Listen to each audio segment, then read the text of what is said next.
Hello, everyone, and welcome to the 20th episode of the iDebate server. I'm the moderator for tonight's debate, King Xerxes, and the topic will be: is the United States far too strict on its immigration policy? Arguing in the affirmative is the communist proponent unit, and arguing in the negative is the white separatist and ethno nationalist Razor Corps. Each debater will be given a 5-minute opening argument. After each debater has given their opening, they will have 10 minutes to rebut their opponent. After the rebuttals, they will then have 20 minutes of open dialogue, asking each other questions with as minimal interruptions as possible. After the dialogue, they will both offer a 5-minute closing. This will conclude the debate, at which point we will allow the audience members to connect and ask questions to the debaters. The debaters will only answer questions they are directly asked, so if you wish to hear both people answer, make sure you address them both. The Q&A will last 30 minutes. After this 30 minutes has expired, the recording will stop, so any further discussion between the debaters or the audience will not be included in the YouTube upload. The rules are quite simple. The debaters will not be allowed to go over time during the opening, or they will be muted. The rebuttal, however, will be given 15 to 20 seconds of overlap, since the debaters will likely be creating it as we go along. The open dialogue will be as free as possible, and while the debaters are restricted from directly insulting one another at any point during the exchange, profanity will not be censored as long as it's not used gratuitously. If the conversation between the debaters becomes incoherent, I, the moderator, will intervene to bring it back to the point at hand. The closing will last for no more than 5 minutes, or the debater will be muted. During each phase of the debate, I will let the debaters know when they have 10 seconds left, and if or 1 minute left, 30 seconds left, and 10 seconds left. And if they're still talking after that time expires, they will be muted and we will move on to the next phase. The audience is allowed to utilize the debate text chat to fact check the debaters and deliberate the topic amongst themselves. However, you will not be allowed to connect until the Q&A, at which point a queue will be initiated for you to join if you wish to ask a question. Also, do not at the debaters while they are debating. It will distract them. If both debaters understand and agree to the rules, we will go ahead and begin. So, unit, since you're arguing in the affirmative, you will be able to begin whenever you are ready. Thank you. Good evening, everybody. My name is Joshua, or as most of you know me, Unit. I'm a socialist, a Christian, firm believer in the idea that anybody should be able to come to America and make a life for themselves, regardless of their race, nationality, beliefs, or creed. The idea that a country founded on these ideals can have one of the most strict processes for immigration in the world is, to be fully honest, offensive. The United States and its past and present imperialist ambition caused many to flee the homes they were once happy in order to come to the country that ruined their motherland, only to be denied entrance for no reason other than the fact that they pissed off the border guard, or the fact that they committed any crime at all in their country, which could simply be not liking the government or heads of state in countries like Cuba. Despite the fact that they will pay their taxes, despite the fact that they would only bring a net benefit to the country, despite the fact that they wouldn't even be able to access the safety nets they pay into, they are told to turn back from the place they were promised a better life in. Or, if they decide to go with their friends, family and friends, attaching to a caravan for safety in numbers, they could have tear gas shot at them, seen friends kidnapped, injured, or worse. They could be beaten, spat on, and cursed at just for passing through. All to reach the Mexican-American border and see the U.S. military with big scary guns aimed at them and told to walk back home. After they fled poverty and danger for them and their family, after they walked hundreds of miles barefoot, after they saw so much suffering, they are told they are not welcome because a news station told every American man, woman, and child that they were hostile invaders, conspiring with criminal elements to upend the American way of life, and that they hated America and all it stands for.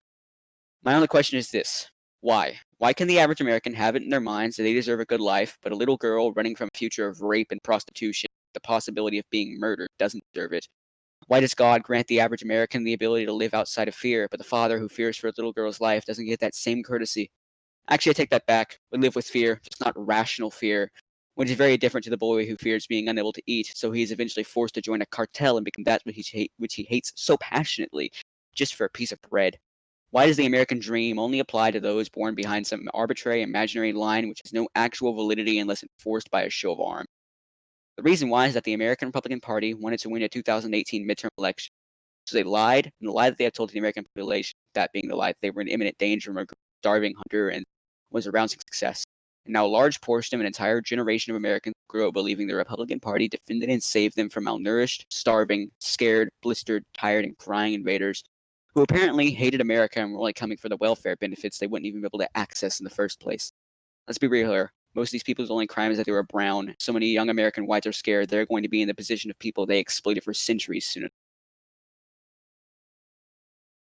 That's my opening statement. I'll concede the rest of my time to the rebuttal. I mean, not the rebuttal, the open dialogue. Okay, that is 2 minutes that have been added on to the open dialogue, so that'll be a 22-minute timer. Let me reset my timer. Okay, Razor Core, you may begin when you're ready. Okay, so my argument basically is constituted of four main elements. The four main elements are as follows. There's the economic element, cultural element, the political element, and the demographic element. And mass migration, mass immigration affect us on all of these fronts. Okay, so I'm just going to go through them right now. You have a situation with so a lot of the proponents of multiculturalism and mass migration will say that it actually benefits us economically. This is simply not true if you have an iota of knowledge on economics. If you've taken a basic economics class at a community college or whatever, quickly realize that one of the first things they teach you is that the supply of labor increases, the value of labor decreases as a result. Okay, this is laws of economics. It's like the fundamental law of economics says when the supply of something goes up, the value of it goes down. Okay, and so what you have is when you have millions of migrants that enter into the United States, cross our borders either illegally or legally, this causes a grave issue with our economic system, okay, because it causes us to have an issue with diminishment of wages across the board for working class Americans. I'm talking, middle America Americans, or working manufacturing jobs or low income service jobs, or anything of the like. And so what you have is a situation now where in 2020 the cost of living has gone up significantly as opposed to it was in previous decades. Okay, which is in 1950, someone who worked a manufacturing job, a typical guy who worked a manufacturing job at a car manufacturer, or for anything for that matter, okay, was able to basically fund an entire family. Okay, he was able to have a wife and kids on vacations and have a reasonably modest middle class existence. He sent his kids to college. Now the situation is that all of these perks are basically unobtainable to people who live in the lower middle class strata of our society. And the issue with this is because, well, the cost of living has gone up significantly as a result of basically people having diminished wages as a result of flooding the labor market with mass migrants. And Bernie Sanders, ironically enough, used to hold this position. He used to hold the position that immigration or mass immigration was actually a really bad thing for the American worker. Okay. And it is only until recently that he has effectively cucked to the leftist DemSoc establishment that it has become unfashionable with Democrats to support having borders or having, limits on immigration. Now see open borders as being effectively a kind of tool. Is open borders is a mainstream position. That's what I'm trying to say, okay, amongst the Democrat establishment at this point. So a lot of this is actually what caused Donald Trump's election in 2016. Donald Trump's election in 2016 was caused partly by economic issues. Okay? Other elements as well involved in that, but there a very large portion of it was because of economic issues and Trump's promises to bring lower middle class manufacturing jobs back to America to restrict immigration. And that's why he was elected. Let's say that the next element is the political element. Okay, what happens when you bring in millions of migrants? You have issues One with minute. 1 minute. Okay, political polarization. You have issues with voting. You have voting patterns that are heavily racialized. Okay, you have massive effects on policy long term.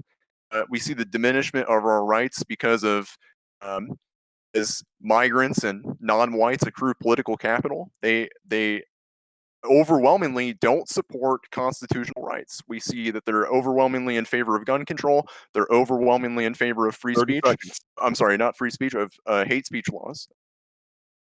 And so this is really, let's say, I'm running out of time right now. I would say the next element is the cultural element. And what are you going to see when you have millions of mass migrants in the situation? You're going to have increased crime, which we know they commit more crime. 10 This is well seconds. documented.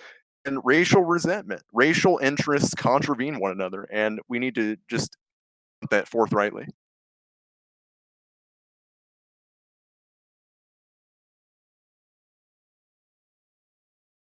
Do I get my rebuttal now? Okay, yeah, I was resetting the timer. So now, unit, you will have 10 minutes to rebut your opponent. You can use all of that time if you wish, and you'll into 15 seconds of overlap if you are writing the rebuttal as you go along. You may begin whenever you're ready. Cool, fun. You didn't really make any real points there, except for you said that people will say, oh, left wing sources will say that economic benefit comes with immigration, and then you proceeded to say, well, if you take an economics class, you'll see that as labor supply increases, labor demand also decreases, causing wage devaluing. That was stupid. Let me find it. But sorry, I have to scroll all the way up. Wages actually increase with immigration. In fact, for every single person in America, they increase, except for high school dropouts, which is a nominal decrease, and then that is also supplemented by the fact that it decreases over time. Many Americans have, at the very least, have a high school education. The vast majority graduate from high school. While I believe the number is around 20 to 30% of the Mexican, at least, migrants we have coming in have not graduated high school.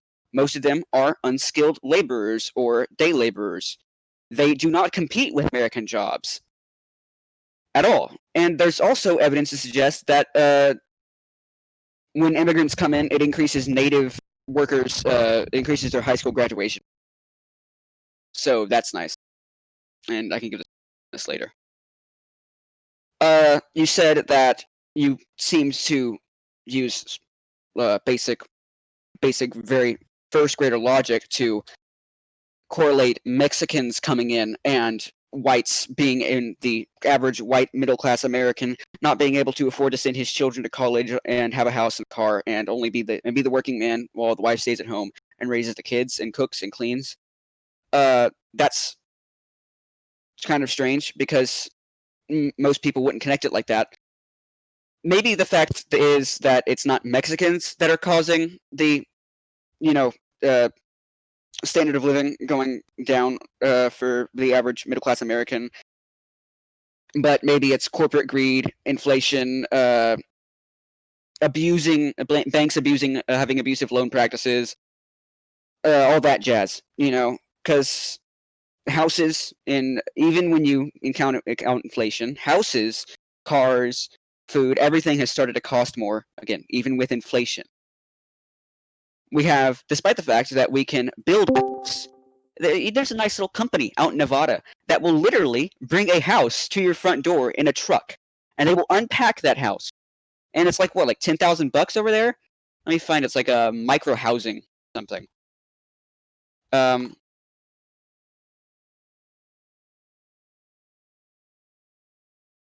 me. I forgot. It wasn't micro housing. Gotta find it later. The whole fact is, corporations and banks and overall greed, along with inflation and really, really stupid things our government has done, it's just insane that you would think it's Mexicans that are at fault for this. It's really, really, really dumb to do that. And I had one more. Something you said.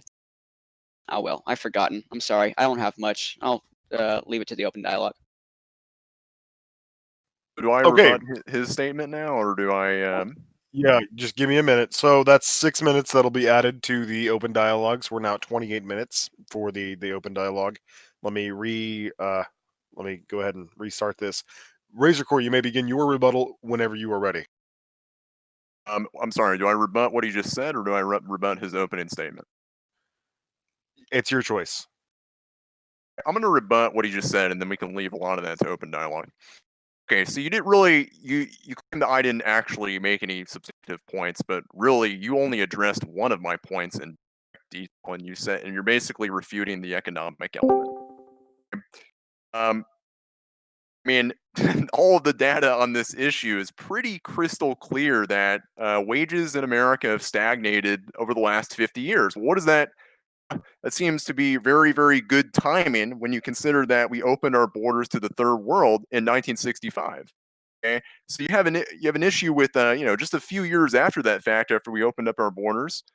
See, oh wow, wages have just stagnated. Wow, 50 years later, they're at effectively the same amount in terms of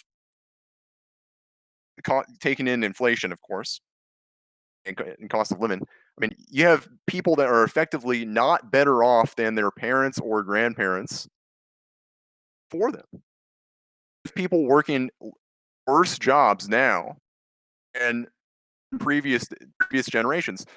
So this idea that you kind of said that, oh, just you're throw it out there like in a blanket statement that, oh well, it's not the Mexicans that are driving down your wages. It's not the fact that we have millions of migrants that are opening our borders and taking our jobs and increasing the supply of labor, causing the value of labor to diminish. It's not that. It's just greedy corporations. That was your point. You didn't really mention exactly what the hell the corporations are doing that causing this to happen. But I mean, I think that the crystal clear evidence on this issue on the economic element in my favor here is that of Bernie Sanders' position on this. Bernie Sanders' position on immigration, okay, was that it was bad for America because it drove down wages. Okay? And so he was steadfastly in support of strong borders up until very, very recently, where being in support of strong borders as a Democrat means that you are not eligible for presidency. You're not eligible for being a candidate or in a serious way because you're just deemed a racist, you're deemed a xenophobe, deemed all kinds of hateful terms. So he realizes, or his base rather, is a campaign strategy managers realize that hey Bernie, you need to you need to fix your position on immigration because this is an unelectable position now. Not have this position and be in the Democrat Party, and that's exactly what he did.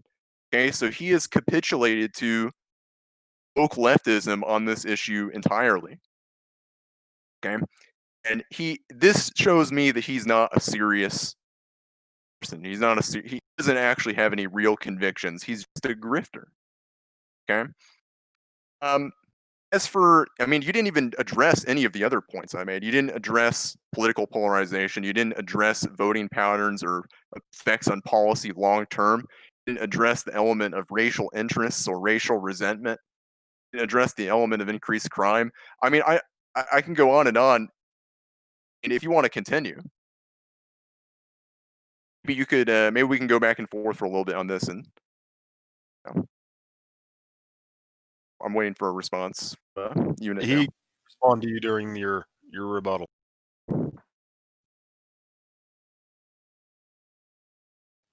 You still have a few minutes left on your rebuttal if you want to augment that time to the. Actually, you know what? I'll continue. He mentioned in his opening statement. I just rebutted the critique of my statement, but say that in his opening statement, there's a lot wrong with it. I think that most notably, this idea that America was intended to be a melting pot. All immigrants of all kinds all over the world were intended to come here. That's simply not the case. This is ahistorical. Crystal clear what the founding fathers' intentions were, especially when you consider the first Immigration Act. It was the Immigration and Naturalization Act of 1790, stipulated that European peoples of good character were allowed to immigrate to the United States and join the national polity. No one else. So this was an exclusive immigration act that solidified the idea that America was supposed to be a European society or a pan-European society. And another piece of really good piece of evidence for this and what the founding fathers believed is that would say it's explicit in the preamble of the Constitution what their desire was in terms of immigration, in terms of who they deemed to be truly worthy of the American citizenship, and or rather what their intentions were. And there was a statement, it's called "for ourselves and our posterity," quoting the preamble of the Constitution. And look, what is their posterity? Their posterity is certainly not mestizos or Arabs or sub-Saharan Africans. People from the Far East. It was not those people. It was not alien peoples like them. It was intended for European peoples of good character. This is explicitly stated in the Naturalization Act of 1790. Combining these two documents, combining these two sentences or whatever policies, you can get a really good answer on what the founding fathers intended. They set up the criteria when they set up the immigration criteria. It's my take on it. Okay, would you like to put the rest of your time to the open dialogue? It's perfectly fine with me. Yeah. Okay, so we will have 31 minutes of open dialogue. Let me set that timer up real quick. All right, so you two may now begin discussing whenever you're. Razor, can you do me a favor and let me talk through my points first? For it. Okay. I can give you a source right now if you want that wages increase whenever immigration on all levels when we get immigrants. You're breathing into your mic. Okay, go on. It's from the National Bureau of Economics Research. Actually, immigration has no negative effects on wages in the United States. I actually have a few studies on this. I would refute any of those sources because it belies the fundamental law of economics. Okay, look, just because you have some arbitrary economic laws that you it's not think arbitrary. It's not arbitrary at all. Okay, look, fundamental law of economics. I'm offering to give you legitimate data on this, and you're telling me, well, it's just not going to exist. Providing a biased data set. Okay, it's the National Bureau of Economics to elicit the outcome that you want to elicit. Just saying my shit's biased doesn't make it biased. I'm saying that your data belies a fundamental law of economics. Stipulates that as the supply of labor increases, the value of labor decreases. Very, very simple. Okay. When you I got one for the French market as well, by the way. I got one for the French labor market as well, right here. It doesn't matter what particular economic market. All economic markets are affected by this fundamental law. I got one based on Cuba's. Again, you just ignored what I just said. I got one specifically, yes, because it's stupid.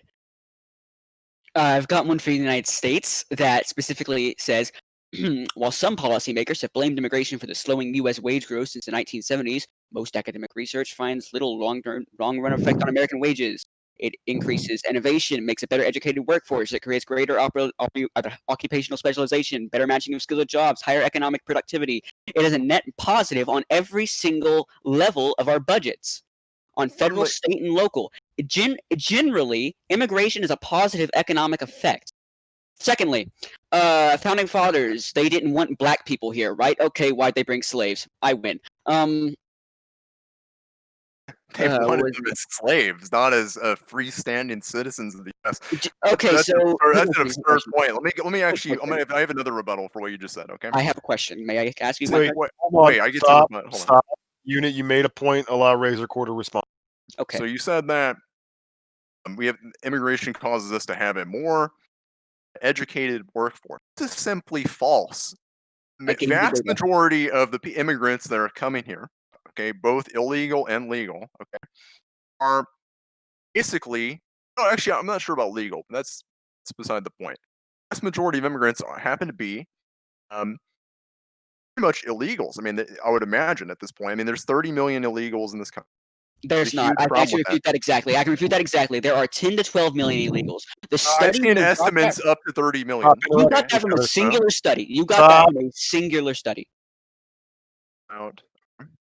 Saying that I've seen sources that have indicated up to 30 million. Can you provide them? As of 2020. May you provide them? Sure.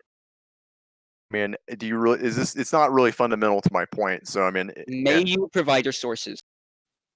this is Razor Core, if you're gonna quote studies, you should be obligated to provide those studies. You can't just say studies exist. You have to show me them. and you're the ones specifying that there's 10 to 12 million now. I mean, Yeah, because I can give you the data on that. regardless of how many there are, we have a significant illegal immigration problem, and the vast majority of these immigrants are, in fact, they lack high school degrees. Even they lack high school diplomas. They're Yes, and that is I one of the mean- exact reasons why they don't decrease our wages, except for so. several high school dropouts. I told you this.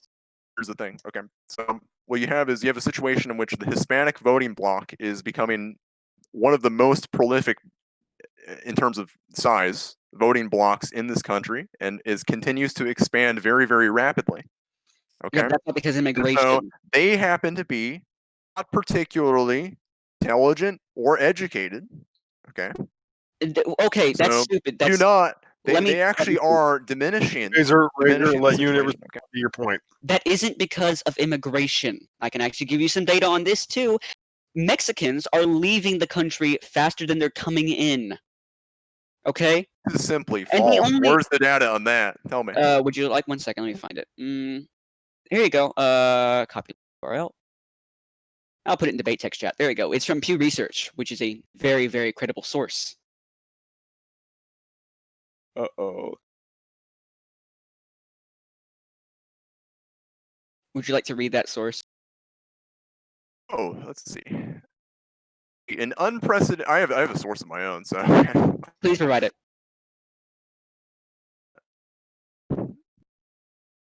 the source right now relates that we have an unprecedented number of migration You won't mind me checking your that source. have been coming Right. into the southern border. Yeah, over the last year.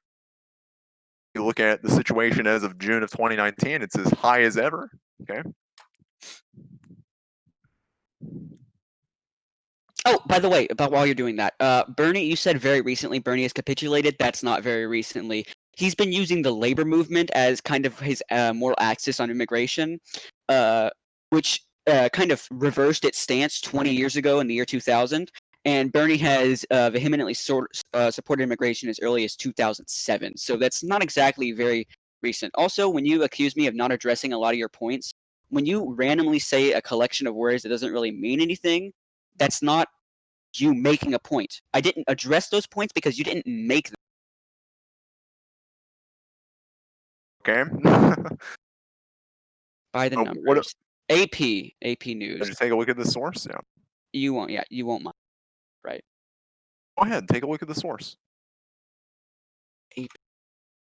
So 74% of all U.S. immigration cases stem from 4 countries: Guatemala, Mexico, El Salvador, and Honduras. So we have Hispanic immigration at an all-time high. Okay. And Honduras is from the migrant caravans. And I would argue we have a moral duty to take these people in because they're really the only place they can go. Okay, let's analyze that claim for a second. Exactly, do we have a moral duty to take these people in? Why is it that the U.S. has to be the savior of the world? Why do we have to be the savior of the world? Because ever since Woodrow Wilson basically declared us a Christian savior of a Christian nation that was to be the savior of the world. I don't think he used that exact terminology, but he did declare it a morally right Christian nation. That doesn't follow because Woodrow Wilson doesn't actually. He never said anything about mass immigration. Okay, so I'm sure he wouldn't have supported mass non-white immigration into the United States. So let me just give you a brief rundown. Can I finish? You didn't let me finish. Okay, go on. Not to mention, in places especially like Honduras, the situation is horrible. One of the reasons actually is because of climate change causing crop failures, which could only be exacerbating the migration problem. We constantly affected stability in these areas. We have a moral duty to do what's right by these people because of how awful we treated them in the past. You can't say that we didn't prop up lots of different little fascist regimes in countries all across Latin America and South America, like for example Chile, which democratically elected a Marxist president, and then we, the CIA at least, backed a fascist coup d'état, which then proceeded to make everything worse for Chile and cause multiple human rights violations. I don't find this to be relevant. I mean, unless you can say that all the immigration has come from Chile. I mean, but And we no, know I that's just not used true. I so. just used Chile as an example. This happened all over South America, not in. I will wait, say wait, by the that way, if I were with that, would you say we have a moral duty to take in Chileans? no, not Okay, say why not? that. I would say that we committed a wrong and that two wrongs don't make a right. And the second wrong in this equation would be mass importing Chileans into America who are going to affect the situation in America. Okay? So no, How I would- would say But I mean, okay, say no. I gave you the America data is on for this. Americans. Let me go over Stop let me over go over talking this. each other. America, okay, America's for Americans, so we should stop all immigration, even European immigration. Yes, my position is that we should have a complete moratorium on all non-white immigration. No, I said, well, white people doesn't mean what's the word? Oh yeah, American. There are lots of I'm white aware of people in that. non-American countries. In fact, there are I'm aware lots of of that. white people in South America, in countries like Argentina. I'm aware of that. There, I'm okay. not sure what point you're Represent. making. The point is, you said we should stop opening up to non-white immigration. Absolutely. Apart from the fact that I don't even see how race is relevant to the motion here. But secondly, Extremely relevant. I'll get into it in a second. Another question: Iranians. What do you think of? Should we allow Iranians? Oh, Iranians should be in Iran. I'm an ethno-nationalist. I believe that polity should be for a specific kind of people. Are white. Okay. There are lots of white No, Iranians. they are not white. Iranians are not white. I don't know what kind of nonsense that you got that from, but and if you're gonna play the Sanjay Gupta, not Sanjay Gupta. What was that guy's name from CNN?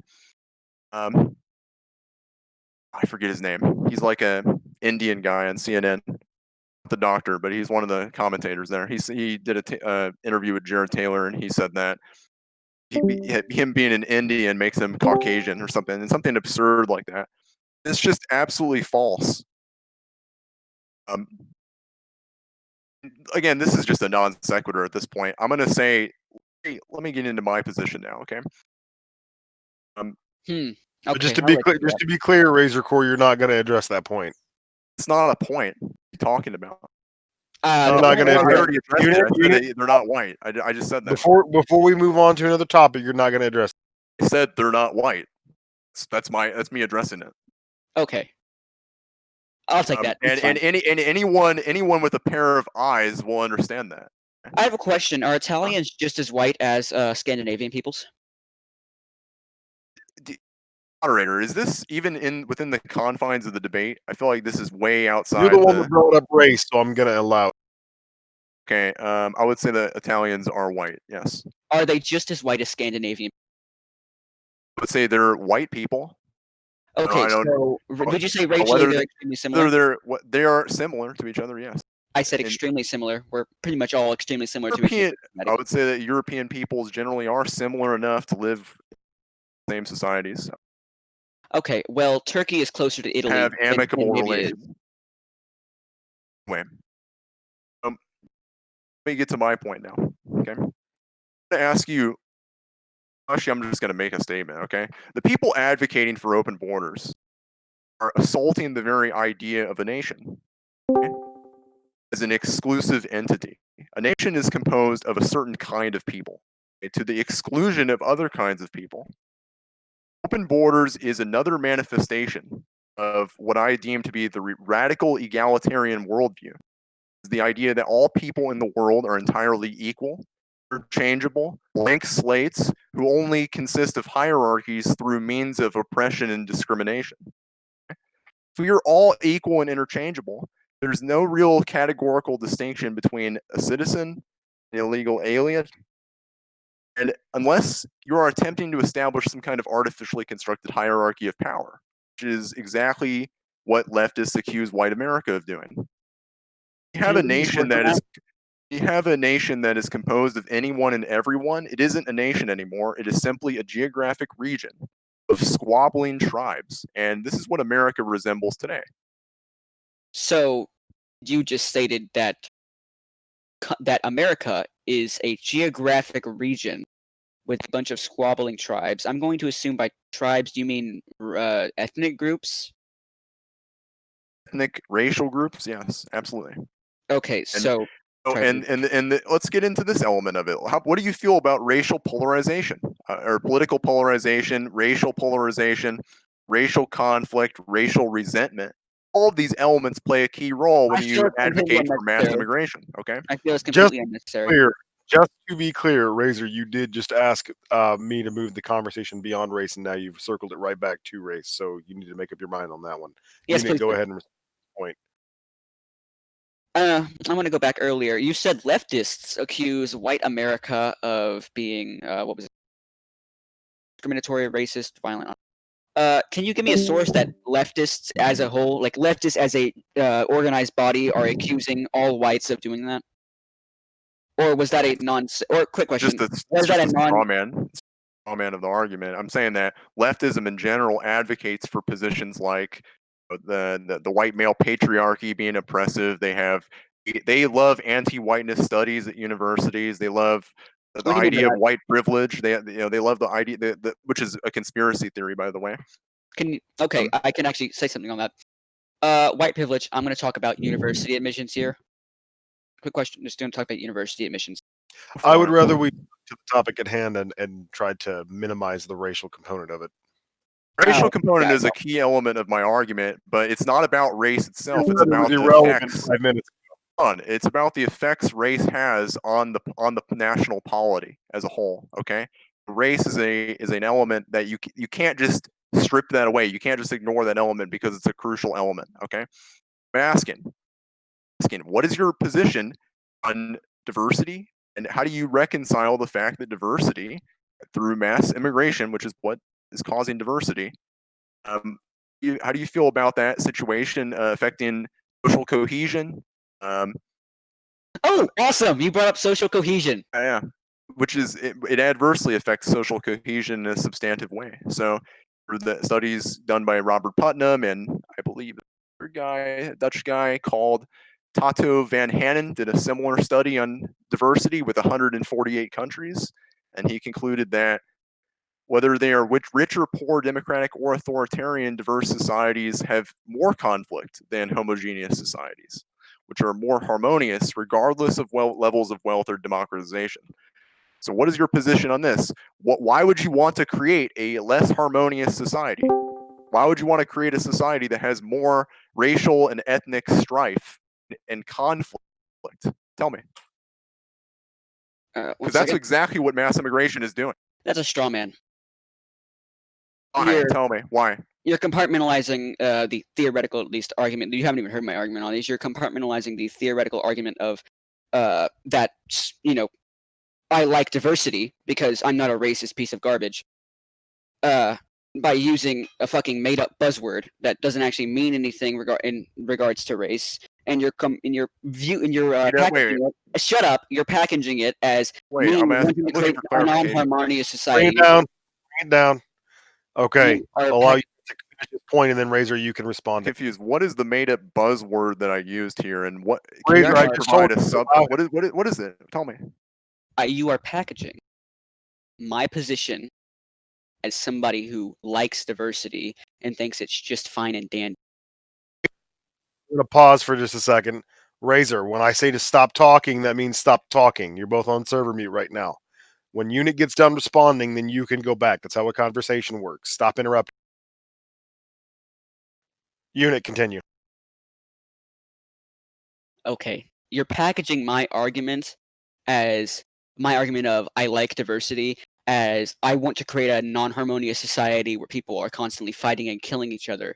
And you don't actually have any data to back that shit up. You claim to have a source. Can you give me that source real quick? Yes, I can provide the sources, but let me rebut what you just said real quick, okay? Your position, your open borders position, necessarily entails at least a neutral position towards diversity. I would say it more than likely entails a positive attitude towards diversity. So to suggest that I'm just straw manning you by bringing up diversity is not true, false.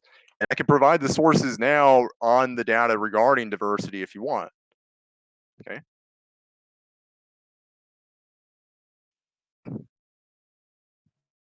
Oh, by the way, social cohesion is less based on race and more based on trust. You know, in the Yeah, the social trust goes down as well with diversity. diversity, while you were right that people trust each other less based on diversity in America, it's pretty much only in America. And the reason why is because there is a lot of systemic and social racism in America from each person. For example, people like you exist here. Like me exist here, and therefore what? What? What's your point? I'm confused.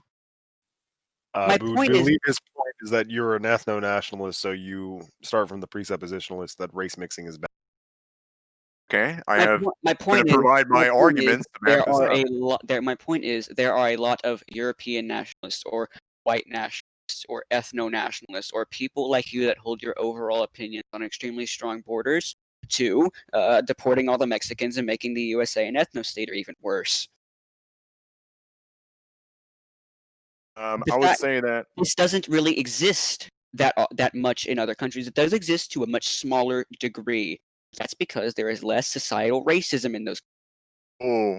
saying that white people are racist. Is that your No, position? I said you're racist, and I said America has a lot Wait, of. no, wait, hold on. I think your position necessarily entails that white people are racist, given that white people constitute the majority of the country, and then you're making a claim about the country itself. Okay, clearly white people have a huge part in this. Okay, you're saying that they're racist, that the system is racist, that they're racist, and because they created the system.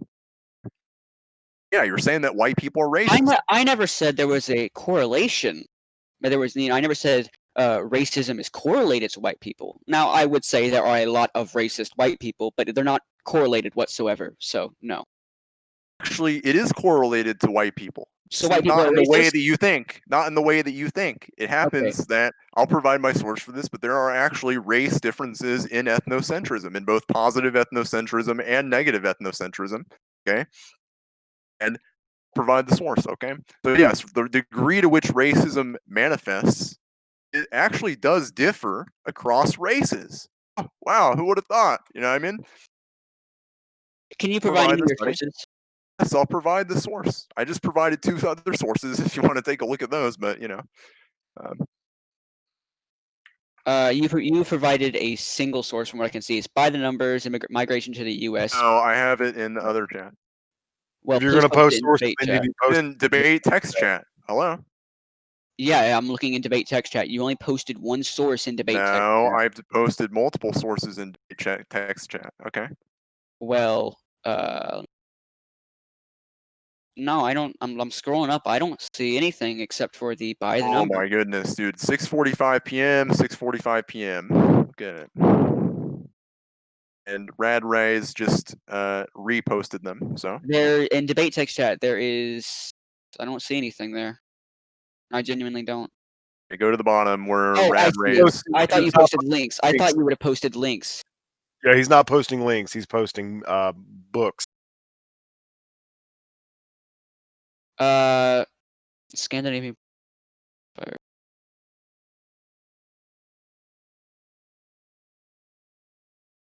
Copy. I really wish you would have posted a link. That would have been nice.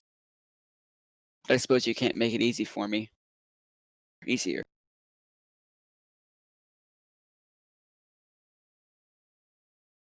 So I have Yeah, if a you're gonna book source for this. Or if you're going to post sources, you need to post sources that can be verified. In the first sentence of your You source, can verify them by putting them into Google. I'm looking at your source. You put this Diversity and Community in the 21st Century, the 2006 Johann Skite Prize. Okay.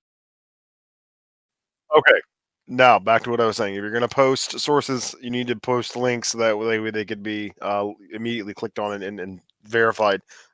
You can't read a whole book on Google in the 15 minutes that we or 8 minutes that we have left in this open dialogue. So if you're going to post sources, you need to post them for links that people can verify. I'm now going to unmute both of you so you can continue. Robert Putnam's study is May I finish? verifiable. In the long run, immigration and diversity are likely to have an important cultural, economic, fiscal, and developmental benefits. That's from your source that you're talking about.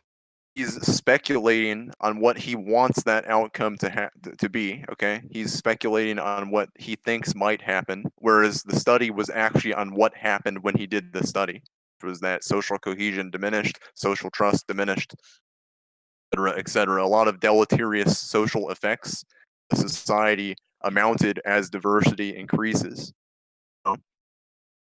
It's his way of sort of maintaining a white pill, so to speak. I'm reading your source. It's a very long source. By the way, your point, while it might seem nice to you, maybe it's more about societal changes that need to happen in order for us to trust other races more, because despite the fact that most young children are told from a very young age that racism is bad and they shouldn't be racist at all, whenever their dad screams the N-word on the highway when someone cuts him off, maybe that needs to change. And again, you're just this is just laughable I'm point. having I to, mean, I'm it's having to basically read this it's source. just you're just sort of like going after whites now as oh yeah. So they're diversity and the immigration are a lot identical, huh? Keep going, please. Well, I mean, what should we talk about next? Let's talk about demographics. How about Yeah, sure. Why not? Let's go. that? Okay. Well, white people are There's posited only to 6 become. minutes left. Sorry, I'm letting you guys know there's 6 minutes left. in the open dialogue. Okay. Yeah. So let's go into demographics. White people are becoming a minority in this nation, and they certainly didn't consent to this. Okay, this was done without their consent through the 1965 Hart-Celler Act. Slavery wasn't done with consent either. What's your point? And two wrongs don't make a right. So I mean, I'm not sure what kind of Whites, that is. whites becoming minorities isn't really an inherent wrong.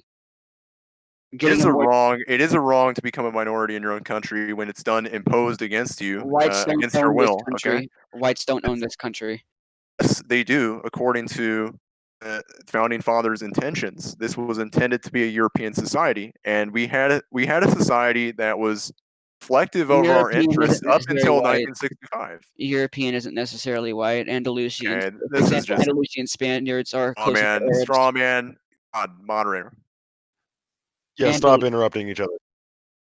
Anyway, how do you feel about? Think that white people have legitimate racial interests in? That they have legitimate racial interests. Tell me, unit.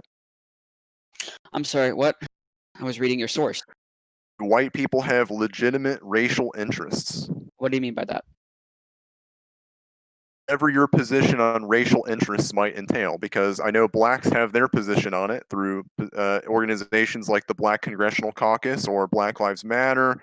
Hispanics have their own organizations devoted for Hispanic racial interests, and as well as Pan-European, Pan-Asians, Pacific American Asians. What is your position on racial interests, and do you at least concede that they often contravene one another? What am I interest? You mean different groups in government and on a societal level expressing a need, expressing a wants to further their own race, or do you mean people that Right, want to further their own race. That's Thank you for necessarily interrupting me. entailed in That was talking about. very nice of you. Thank you for being polite. You asked a Okay. question. And I was Asked a question to responding. me. And I was No. responding. Well, you asked a question to me. Fun, though. And then Bring it down, unit. You asked him for clarification, and he gave it. okay, or do you mean black people that want to stop other black people from having their knees, having police officers put their knees into their necks until they die? Because that's a bit different.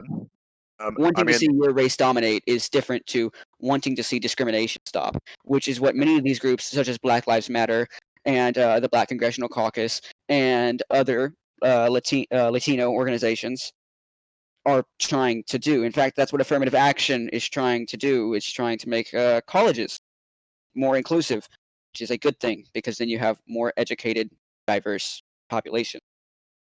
I'll address the colleges thing in 1 second, but I mean, this kind of hyperbolic language where you're saying that it's just an interest in not being strangled to death by a cop's knee is absolutely absurd. I could perform the reverse on you if I was uncharitable and said, well, it's, Black Lives Matter just wants cops to die because we clearly, even in instances where blacks are shooting at the police and there's video of it, they still are outraged that the police shot them and killed them. So clearly the logical explanation is that they just want them to die, right? They want the cops to die. That's the only acceptable outcome. You have 2 minutes left. Let's keep this to. Can you name an instance of black aggression towards police No. officers and then police? Can we stop to the and bring point. it back to the point, the immigration point? We have 2 minutes left. Okay. Saying that societies and civilizations, the people in nations have an interest in remaining the majority, because when they're dispossessed of majority status, then they're also dispossessed of political capital. And that goes, and what we see is that voting trends are polarized along racial lines. When you import mass numbers or millions of immigrants over time that are non-white, you're going to have them accrue political capital and whites lose political capital over time. Yeah. And what you're going to see is that if you want the Second Amendment to go away, if you want the First Amendment to go away, hey, then I would suggest that you support mass immigration, because you're just anti-American at that point. That's really what it comes down to. These people overwhelmingly support those measures. That's kind of a blanket statement or a straw man. I don't know what the fucking term for it is, man. I have sources for it. You want me to provide the source? I mean, we're about to run out of time anyway. Because secondly, when you have a minority group that is increasing and it's and they're being marginalized, discriminated against, of course they're going to vote when it comes to two parties in a two-party system. Of course they're going to vote for the party that doesn't want to deport them en masse and take away all of their rights. What did you think was going to happen? Let me clarify your position. Maybe you're an open borders advocate. Clarify my position, please. I'm asking you your position. You're an open borders advocate, correct? That's the solution that you want. When I say stop, you stop. You're not going to clarify his position because it's his position. He'll clarify it if he wants to. You have 30 seconds.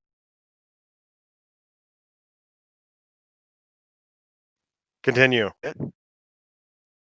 I have a question. Do you have any opinions which don't come from sources that kind of go against you, or sources from people who are not credentialed? Kind of go against. First of all, none of the sources I provided kind of go against me. They don't. Okay. The book you linked, yeah, it does.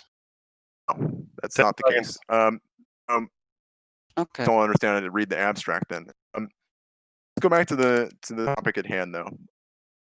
Saying that we're out of time. Okay, so stop. At this point, if you want to continue deliberating, you have to sacrifice your closing times. If you want to move on to the closing, let me hear you say that. No, I'm good. Let's go into closing. It's fine. Let's just do that. Okay. So at this point, because unit started first, Razor Core, you are going to finish first. So you will offer your closing whenever you're ready. You have 5 minutes. Okay, here's my closing. I prepared a statement. Ready? I'm asking the audience, what kind of country do you want to live in? One where the prevailing hegemony is one of racial resentment and outright hostility towards the people who created this great country?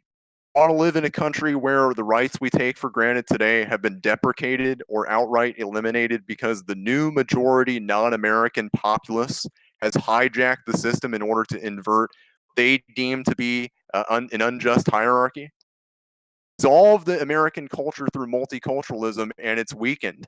Take away the right to free speech and no one can object to its dissolution without being censored or thrown in prison for hate speech. Abolish the Second Amendment. The now vitiated and demoralized populace is no longer able to fight back against their collective dispossession. Tyrants have won at that point. They've succeeded in their quest to destroy America. Not see it now? America can't be taken over through direct land warfare. A much more effective form of warfare must be devised for this purpose.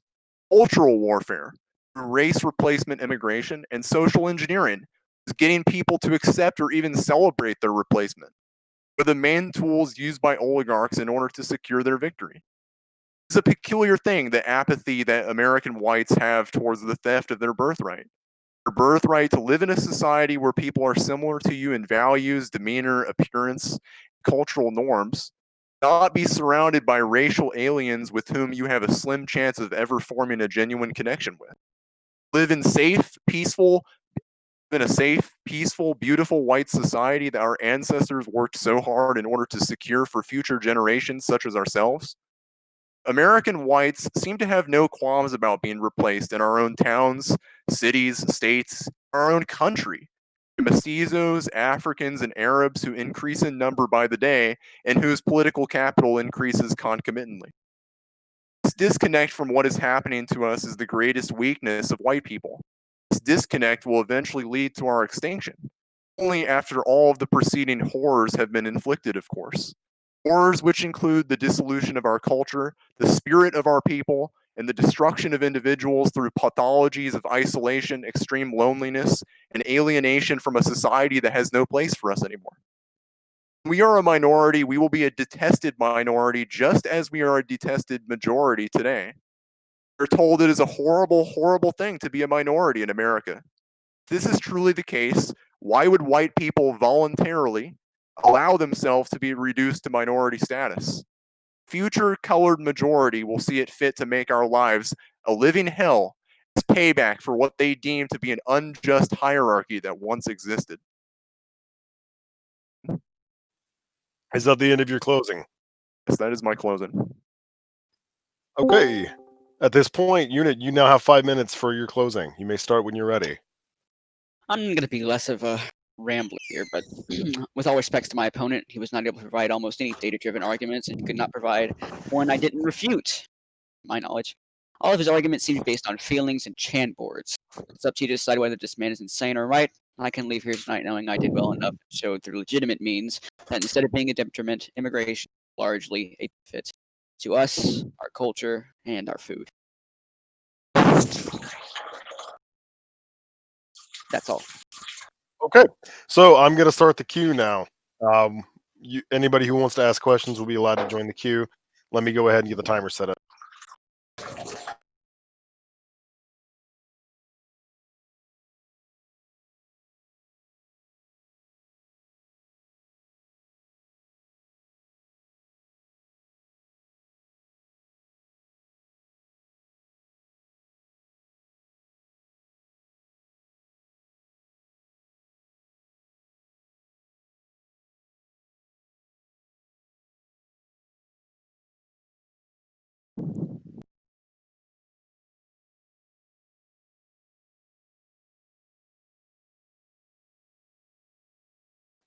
Okay. So now at this point, you can use the check mark in the queue text to join the queue, and we will cycle through if anybody has questions.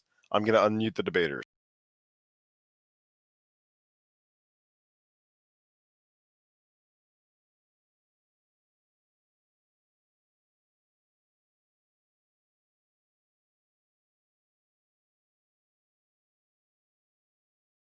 Okay, first up is Queen Esther. Queen Esther, you may ask your question when you're ready.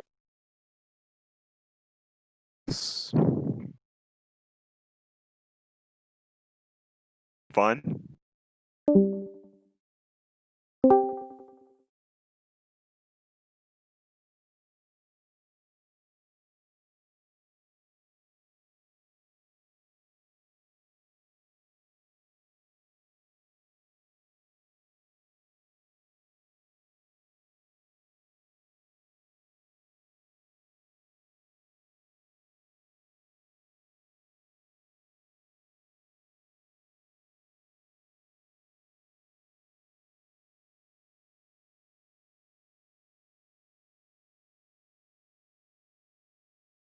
That's not my position. I'm not in favor of deporting legal citizens. I'm in favor of separating them on the basis of race. I will say that there's nothing wrong with your take on black rights or black issues.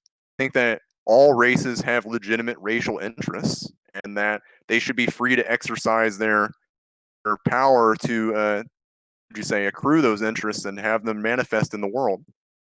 And that's really what it comes down to. I want the best for black people. It may not seem like that based on what I'm saying, but ultimately, I don't like seeing people fail. But I'm a realist, well, and I also prefer my own race over other races.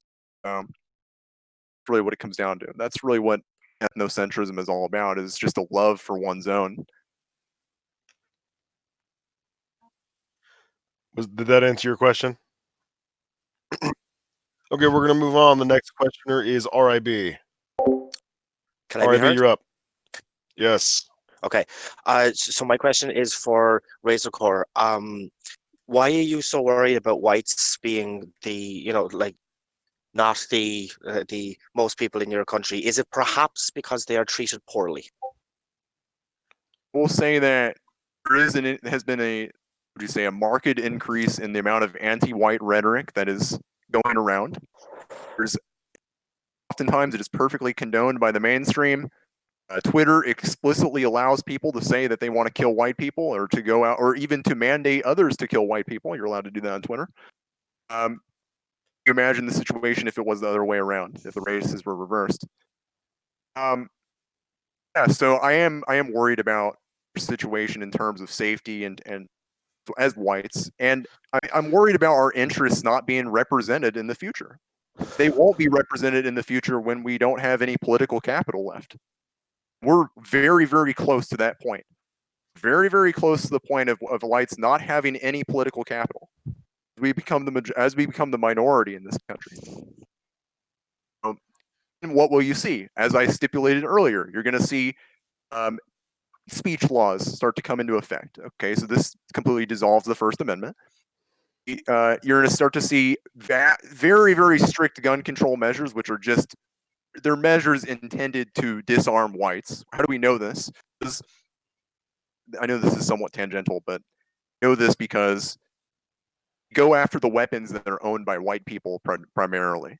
There are weapons like AR-15s and AK-47s and silencers. Shut up! Okay, so this Unit, is I'm gonna mute how do you we if you do know that that again. I'm saying that these policies are specifically targeted towards whites. That's how we know this. That's really what it comes down to. I'm worried about not being represented. That's what it comes down to. RIB, has your question been answered? Unsurprisingly, no. I was going to say something in response there, but I'm after forgetting it. You can move on. Okay, the next person up is Raven. Raven, your turn. Question for Razor Core. You mentioned that our founding fathers had a very deep-set belief, or at least our intentions, as you said, for America to be only for European immigrants and people of European descent. I have a question.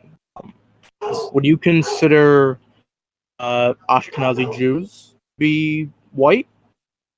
No, I would not consider Ashkenazi Jews to be white. I'd consider them They're to European. I'd consider them to be a distinct ethnic category. They're European. The thing is that they act white when it suits them, and then they don't act white when it doesn't suit them. May I ask, what does acting white entail? Acting white is giving the persona or the they identify sort of as a white person when it suits them, and they don't identify as a white person when it doesn't suit them. I'm not asking what they identify as. I'm asking your definition. I'm saying that genetically speaking, they are a distinct ethnic category. Okay? You can say about any European. They are not in fact white. Say about any European category. What about gypsies? The Romani people. The Irish traveler. Are you really going to say that gypsies are white people? I mean, this is just absurd at this point. From Romania, are they not? I mean, this is again ridiculous. So what about the Irish travelers? Irish are absolutely white people. Okay, what about the Irish traveling people? The folk. I'm unfamiliar with that group, although I'm sure they are white. How come they weren't treated white up until the 1960s? It's really irrelevant because modern day genetic analysis after the Human Genome Project is very, very clearly to the conclusion that these people are white. I hate to drag on my question, but I'm into genetics and all that. It's kind of my thing. Modern human genome studies show that we have very, very little difference between races in our genetic makeup. Ooh. Really? Yes. Oh. I mean, again, this is it's less than 0. Chimpanzees hold 99% of our DNA, so they're not different. 96.8%. It's much less than the that's shared between human races. Okay, And, so what? and that's Okay, because that doesn't mean that again. That doesn't mean that races don't exist. I mean, there's Oh, I'm not species that saying they have. don't exist. Let me Just respond, saying. and then we need to move on. Okay, respond to this. There are species that have much less genetic diversity. Subspecies, such as tigers, for instance. There are many different subspecies of tigers, and they actually have. I think they have less genetic diversity than human beings. Why is it that human beings don't have any subspecies? It's because of political correctness. That's why. Because it belies the egalitarian worldview and narrative that Let's we're just all say the same. before I end So, my question. We did have subspecies. They went extinct. We, as Homo sapiens, are technically a subspecies. the terms Species race mean and different things. subspecies are effectively used interchangeably. No, It's they're only not. become only become out of favor recently because of political correctness. But move on. No, okay, we have more people in the question. Raven, just to be clear, oh, he already muted. Okay, we'll move on to Red Rise. Red Rise, you're up, man. Can y'all hear me? We can, yes. So this one is for Razor Core, and I apologize if this was addressed in full or in part earlier because I was gone for the first 15 minutes. But in the U.S., population growth is declining, and domestic growth will, in the foreseeable future, be in the negative. How would we handle the inevitable crises involving stuff like Social Security, full employment, aging populations, if we can't supplement it with high immigration? I'm saying that mass immigration, as stipulated in my economic element argument, is actually bad. These issues. That's not Okay, really it's actually a answering the very bad thing. question. Well, hold on. These are issues that affect most of modernity. Also, this isn't a uniquely American issue. Okay, even places that are homogeneous like Japan, have issues with an aging population and very low fertility rates, et cetera. Okay. But I deal with these Japan is things. I mean, having it's serious hard to say how I'm problems. going to deal with these things. It depends on how automation goes. If automation is going to kick off in the way people are predicting it to, like Andrew Yang or not. Okay. Andrew Yang is correct. We're going to have a lot more problems than just Social Security. Okay. We're going to have tens of millions of people who are permanently unemployable because of their cognitive ability. You know? It's basically what it comes down to because of mass automation. So immigration is not going to, it's just going to cause an issue with that. If that is the case, immigration is going to cause an even greater issue. Now you have millions and millions of immigrants who are predominantly very low in education. And now We they're give permanently priority to unemployable. immigrants based on education and skills. It's just automation is just going to exacerbate the problem of mass immigration on the economic system. What it comes down to. Okay. That was rather dissatisfying, but I don't want to drag this on. I'll pass this on to the next person. I think you can share that feeling with everybody else who's asked him a question thus far. The next person is Rib. You were up again, man. Okay. So I have a few things. One of them is in reference to the last question that I asked. Federal laws like override state laws. So even if you have state laws that are anti-free speech, you still have the federal law, which is the First Amendment, and that's not going anywhere. First off, I'm so happy to know that you were okay with me like going into the country. This question is kind of in relation to something that you had said during the debate. You had said that, you know, like after the 60s that wages were kind of going down, but the minimum wage hasn't increased federally since the 60s. So if you account for inflation, the minimum wage in the 60s is worth more than it was now. So if your whole kind of worry is about, you know, wages going down and the standard of living, etc., I would kind of hope that you would come out in favor of raising the wages, no? First of all, you're just plain wrong on the on the minimum wage thing. Pretty sure the federal minimum wage, which it's $7.25 an hour currently, believe this was instantiated in 2009. This minimum wage. So to suggest that it's been the same since the 60s is just, well, it's just plain incorrect. Just have faulty data. Okay.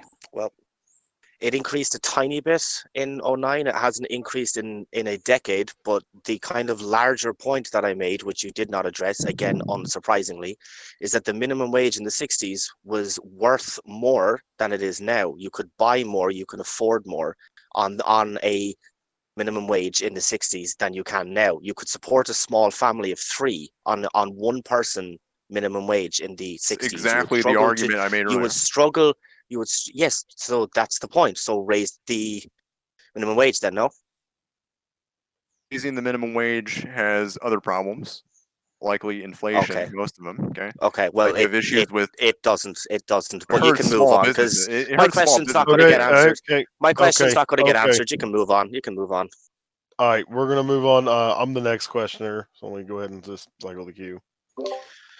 All right, my question, Razor Core, is what's a white person? My answer to that is it's someone of European descent. That's really my answer to that. And also, let me Hold an on, addendum before to you go that. any further on that.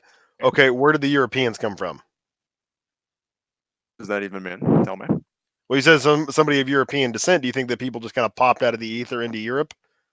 The current theory on that is that, in fact, humanity actually was divided into about 6 different races. So, or 6 different kinds of people that, and just to suggest that everyone came out of Africa, that's not the theory anymore. That's not the prevailing theory.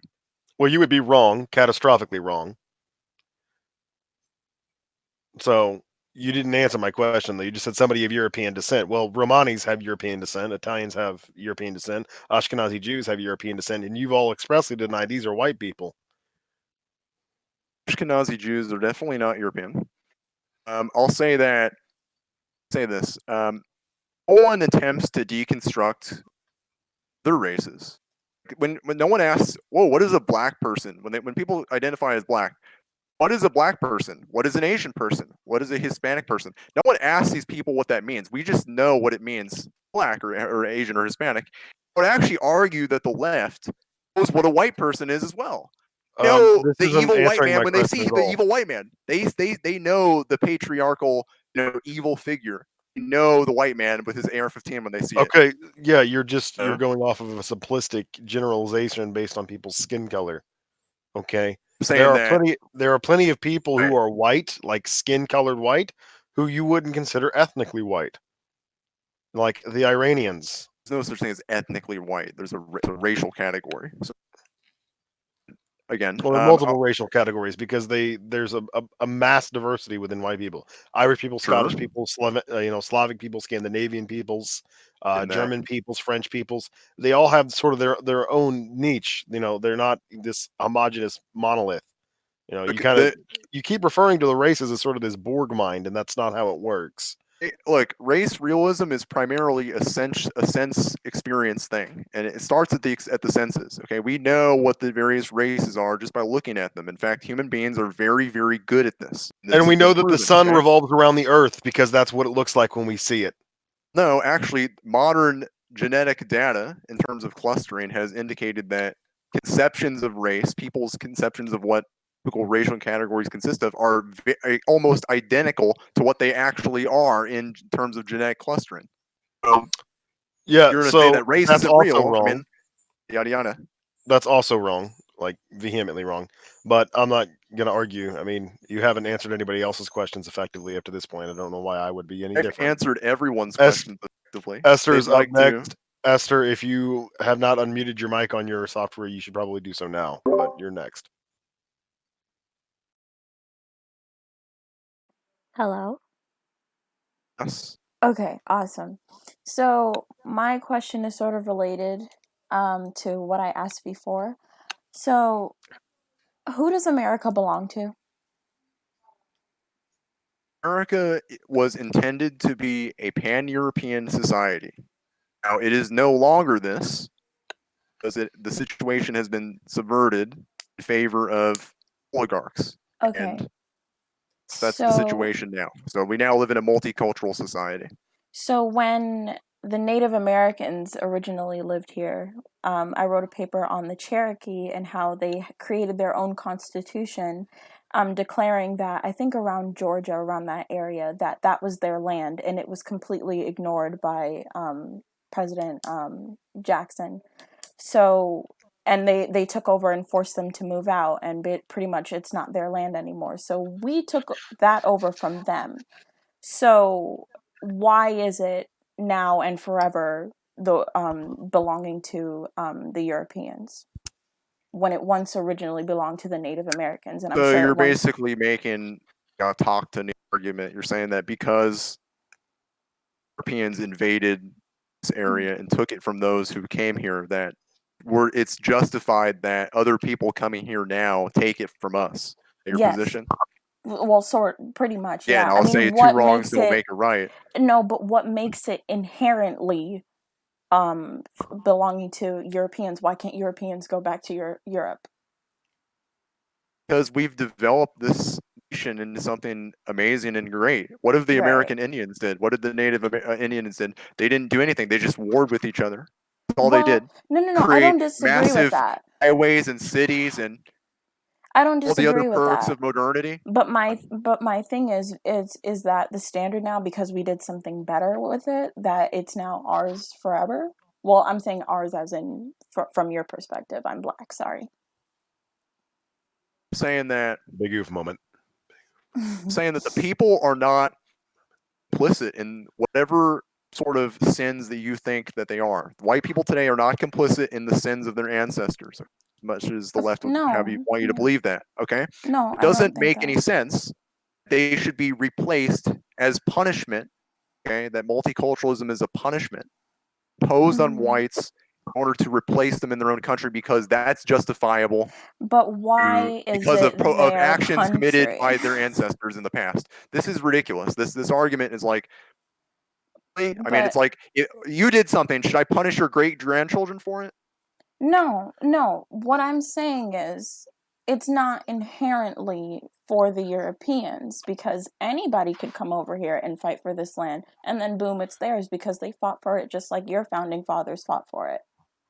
Right. So what I'm saying is that this is a country in which we have our interests, and you guys have your interests. I guess we're just warring tribes at that point. I mean, what it comes down to. If you take over, you take over. I'm going to make sure that you don't take over. Okay.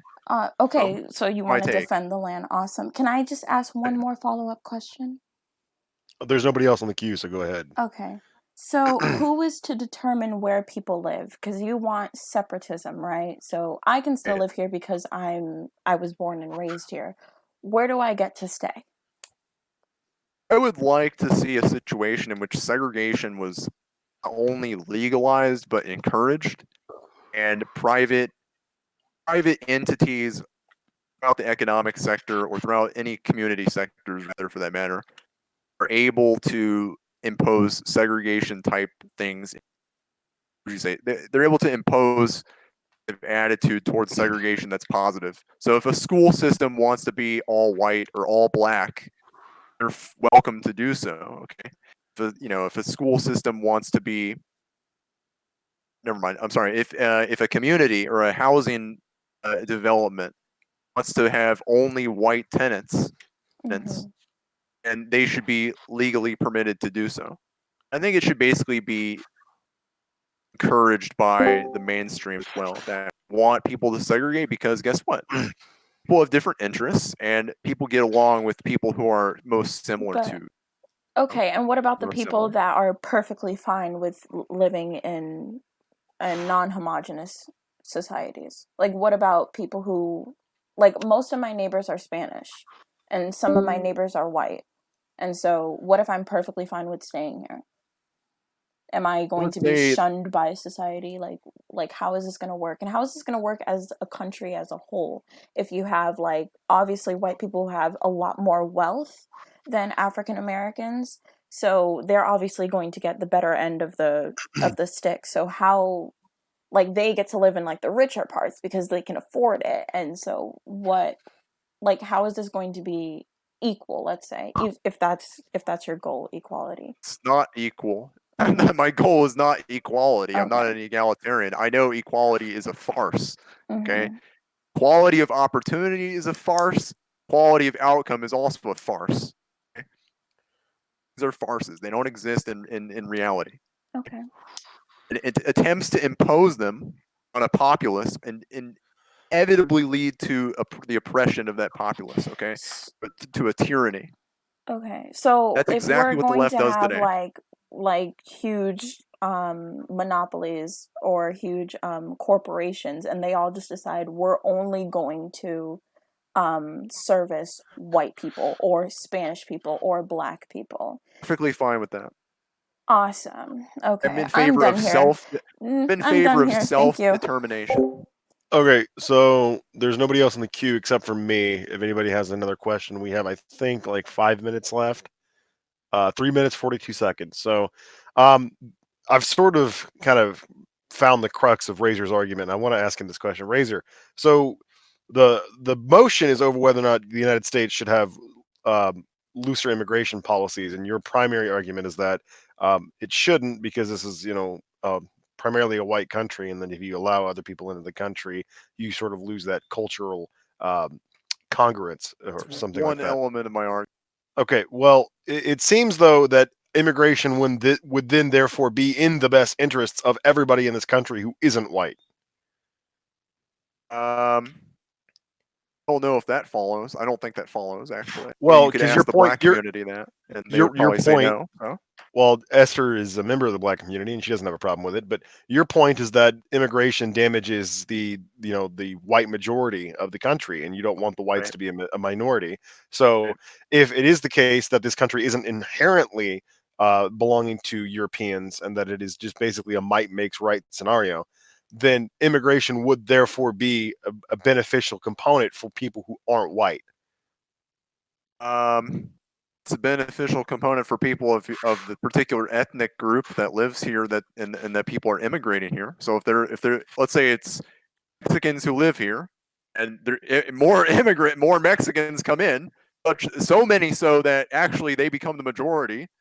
What stops them from basically becoming Mexico at that point? I mean, it sounds good for them. So you acknowledge that your argument is primarily that immigration isn't bad for the country; it's bad for white people. Um, I'm going to take that as a yes. Okay, so we have. I'll say yes on that. Yeah. Okay, we have we have no more people in the queue. We do have about 2 minutes left. Does anybody else want to ask a question? Join the queue if you do. Someone please ask me a question. I've been bored. Apparently everybody agrees with you, Unit. So Epic. All right. Well, here's the thing. No one's jumping in the queue now, so we're gonna go ahead and end this. Esther, if you want to go ahead and close out the stream, we'll be done for the night.